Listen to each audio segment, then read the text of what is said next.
Assalamualaikum warahmatullahi wabarakatuh. Bertemu lagi dengan saya Cikgu R. Kesempatan kali ini saya akan berbagi 3 resep olahan kue kering dengan rasa coklat. Resep pertama, cookies coklat kacang mede yang memiliki tekstur ngebrul dan lumer serta terasa coklatnya.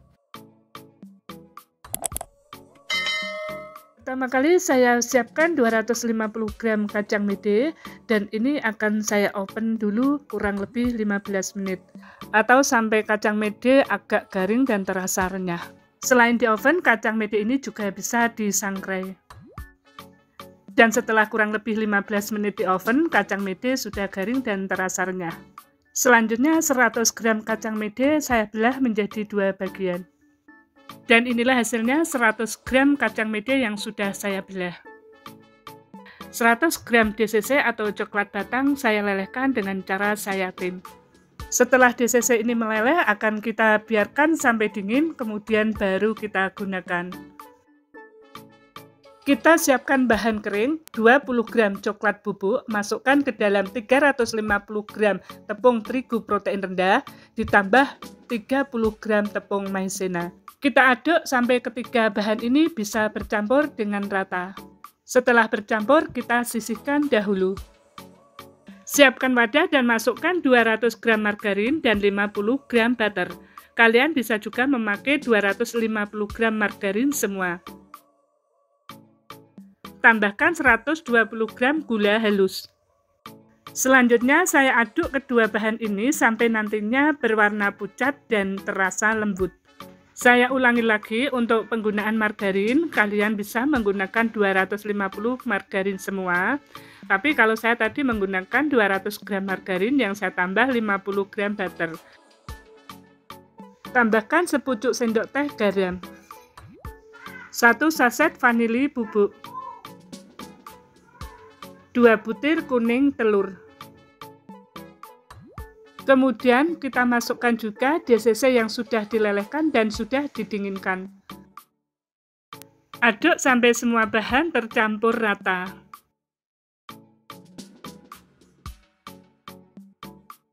Dan ini sudah tercampur rata ya teman-teman. Selanjutnya masukkan bahan kering secara bertahap ke dalam adonan. Pergunakan saringan untuk menghindari bahan bergerindil masuk ke dalam adonan. Karena biasanya coklat bubuk itu memiliki sifat yang bergerindil atau menggumpal. Aduk-aduk sebentar sampai tepung terigu agak bercampur dengan adonan. Masukkan lagi setengah dari bahan kering yang masih tersisa. Sambil diayak, masukkan ke dalam adonan supaya bagian yang bergerindil tidak ikut masuk ke dalam adonan. Oh ya, susu bubuk belum kita masukkan, belum kita campur di bahan kering. Jadi ini saya susulkan saja 30 gram susu bubuk, atau kalau ini saya tadi memakai 1 saset susu Denko. Kita aduk-aduk supaya bahan tercampur. Dan ini sudah tercampur ya teman-teman. Kita masukkan bahan kering yang masih tersisa. Untuk bagian yang bergerindil kita tekan-tekan dengan spatula. Selanjutnya adonan kita aduk-aduk supaya dapat bercampur rata. Supaya adonan lebih cepat dan lebih mudah bercampur, maka ini akan saya lanjutkan mengaduk menggunakan tangan. Ya, untuk menyampurnya ini jangan diuleni, jangan terlalu ditekan. Jadi adonan kita campur, tetap diusahakan adonan tetap lembut dan empuk, artinya tidak terlalu padat, karena nanti kalau adonan menjadi padat ketika kuenya matang akan menghasilkan tekstur kue yang keras. Nah, jadi kita melakukannya, menyampurnya seperti ini pelan-pelan saja. Nah, untuk mengaduknya tidak usah terlalu lama, asalkan adonan sudah dapat dipulung dan tidak lengket di tangan seperti ini, kita cukupkan untuk menyampurnya. Berikutnya siapkan loyang dan kita oles dengan margarin. Siapkan alas kerja untuk mencetak adonan. Untuk menghasilkan kue dengan ketebalan yang sama, saya gunakan perata adonan, bentuknya persegi panjang seperti ini. Kemudian di atas permukaan adonan kita berikan selembar plastik untuk memudahkan kita meratakan adonan dan hasilnya nanti permukaannya lebih halus. Ketika meratakan adonan ini jangan ditekan supaya adonan tidak padat ya. Jadi kita membuat permukaannya rata dan halus tanpa harus menekan adonan. Nah, setelah adonan dirasa permukaannya sudah rata dan halus, plastik bisa kita lepas dan kita mulai mencetak adonan. Untuk mencetak adonan ini saya gunakan cetakan seperti ini ya teman-teman ya, bentuknya bulan sabit. Jadi kalian bisa menyesuaikan selera untuk bentuk kue yang ingin dibuat.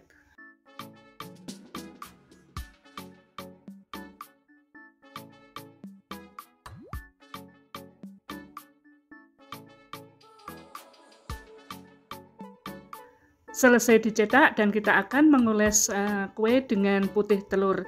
Jadi kita memanfaatkan putih telur yang sudah diambil kuningnya tadi untuk membuat adonan. Dan kelebihan kita mengoles dengan menggunakan putih telur, hasil kue kering nanti ketika matang akan kelihatan mengkilat. Dan untuk mengoles putih telur ini kita tidak melakukan sekaligus, tetapi kita oles secukupnya saja. Nanti setelah dioles dengan putih telur, sebelum putih telurnya kering, kita akan tempel dengan kacang mede di atasnya. Kemudian letakkan kacang mede di atas permukaan kue dengan sedikit ditekan. Lakukan hal yang sama sampai selesai. Akhirnya selesai juga, kita menempelkan kacang mede pada kue dan sekarang siap untuk di oven. Masukkan kue ke dalam oven yang sudah kita panaskan sebelumnya. Kita akan oven sampai matang kurang lebih 35 menit atau waktu menyesuaikan jenis oven. Di sini saya menggunakan oven tangkring dan rak yang saya gunakan adalah rak tengah dan rak bagian atas. Dan selama proses pemanggangan, lubang udara yang letaknya di atas oven saya buka sedikit saja. Dan ini api yang saya gunakan dalam posisi sedang saja. Karena saya menggunakan oven tangkring untuk memanggang, maka setelah 15 menit proses pemanggangan, loyang saya pindah, yang bagian tengah saya taruh di atas, sedangkan loyang yang tadi letaknya di atas saya pindah ke bagian tengah. Setelah kurang lebih total 35 menit atau lebih proses pemanggangan, maka kue sudah matang, ditandai kue sangat mudah dilepas dari loyang. Artinya kue sudah tidak lengket pada loyang. Inilah cookies coklat kacang mede yang bentuknya mungil dan cantik. Teksturnya ini juga sangat renyah dan empuk. Kalau ditekan seperti ini sangat kelihatan kalau empuk dan renyah. Nah, dan inilah teman-teman hasilnya ya. Kelihatan sangat cantik dan menarik. Cocok sekali untuk ide jualan. Untuk satu resep ini bisa menghasilkan 2,5 toples kapasitas 500 gram cookies coklat kacang mede.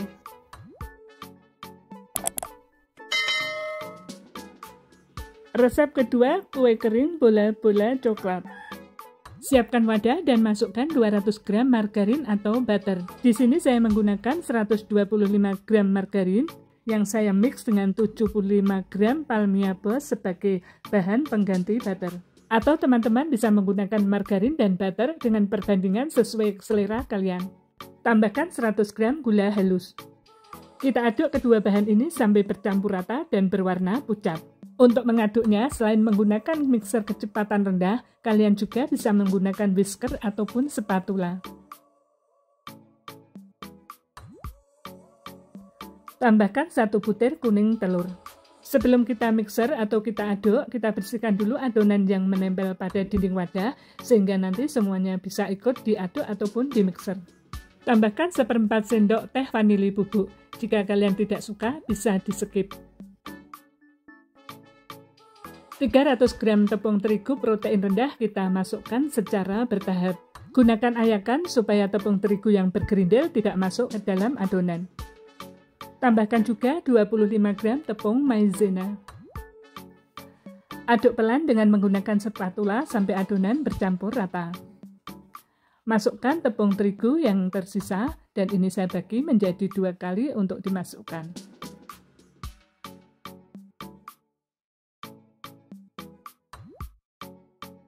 Karena adonan mulai sulit dan berat diaduk dengan spatula, akan saya lanjutkan dengan menggunakan tangan. Kita lanjutkan mengaduk adonan sampai menghasilkan adonan yang bercampur rata dan kalis di tangan.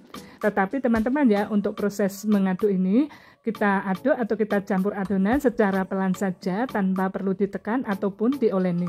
Supaya adonan tidak terlalu padat tetapi bisa menghasilkan adonan yang lembut seperti ini. Siapkan loyang dan olesi tipis-tipis dengan margarin. Supaya besar kue yang dihasilkan sama, saya gunakan sendok ukur untuk membentuk adonan. Ini saya gunakan sendok yang berukuran 5 ml ya teman-teman. Jika kalian menghendaki kue yang lebih besar, kalian bisa menggunakan sendok takar yang ukurannya lebih besar. Adonan yang sudah dibentuk kita tata di atas loyang.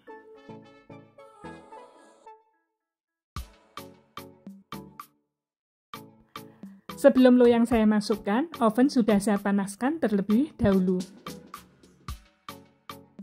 Saya gunakan rak oven paling atas dan bagian tengah.